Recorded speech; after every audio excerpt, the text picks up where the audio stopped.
aircraft. Watch him as he approaches from the left. He'll get the airplane off, get the gears sucked up in it, and watch the T-6 Texan II as it approaches from the right.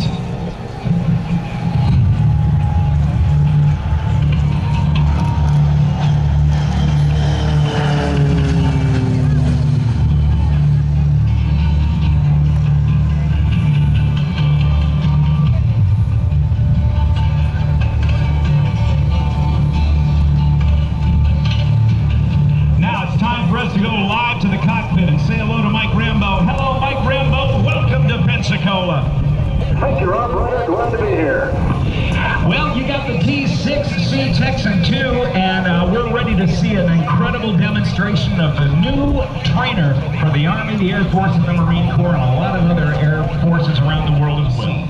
Well, the original A model is what the Air Force bought, and we sold 500 of those. And the Navy, my good friends in the Navy, upgraded the cockpit to the Class 1 you see in front of you in the T-6B and C. Now, as Mike Rambo, call sign Gameshow, dives in, he's going to demonstrate the capabilities, but that's got some great speed. So that's close to 375 miles an hour, right? It is. And it's what, but it's not only high performance and fast, but it's also docile enough as a primary trainer. It is. It's very forgiving, very easy. It sure is. Even the T-34s, they were retiring from the Navy, was a Beechcraft product way back in the early 60s. You know, it was a replacement not only for that aircraft, but for another Wichita-based company, Cessna Aircraft, and the Air Force's twin-tip T-37s. And as good as those airplanes were for many, many years, it turns out it's really something that's very, very important, that economy be part of the equation. Absolutely. I think the world has gone to turboprops. The jet trainers are at this point in the training spectrum, so the turboprops are ready to go. Now, the JPATS program, the Joint Primary Air Training System program, goes just beyond the aircraft itself. You've got some simulators to help as well. The aircraft as he pulls up toward the vertical. That's a Pratt & Whitney Canada PT6 turboprop. How many shaft horsepower? It is. It's 1,100 shaft horsepower. Now, Rambo will continue on. He'll pull back through.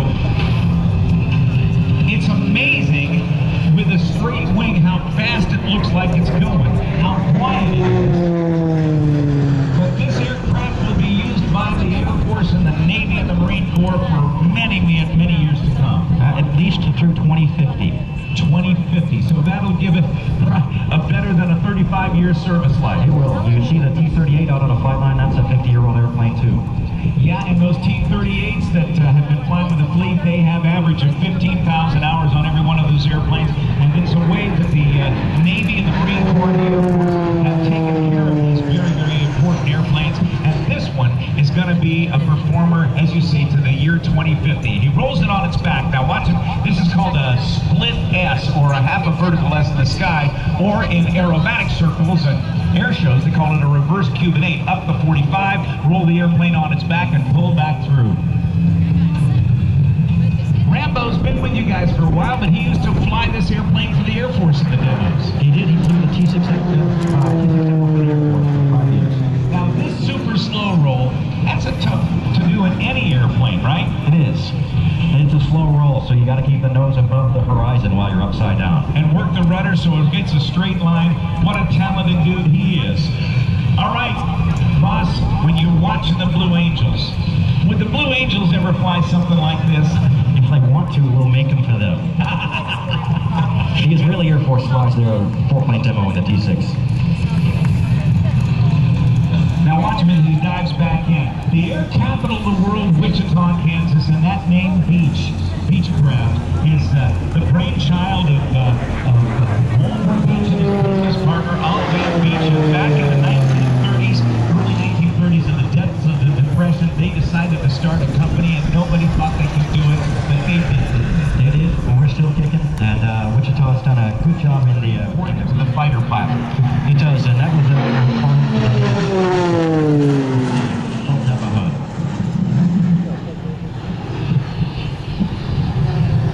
information for the pilot of airspeed, attitude, altitude, and rate of climb and heading.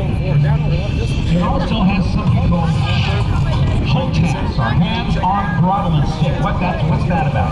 It's essentially what you see in a Hornet or a Super Hornet. It allows the pilot to see all the important things on top and with his hands, so he doesn't have to look inside the cockpit to find important information. So the buttons on the throttle and the stick enable him to operate, or her, to operate all those necessary systems, not only as an airplane, but as a weapons system. That's right, so he doesn't have to look down in the cockpit to find the airplane. All right, well, ladies and gentlemen, he has done his goodbye. He's going to bring it into land here very shortly, but he is flying the newest version of the Texan II. One of only. Coming up in just a moment, we are going to take a few moments of break before we do our opening ceremonies.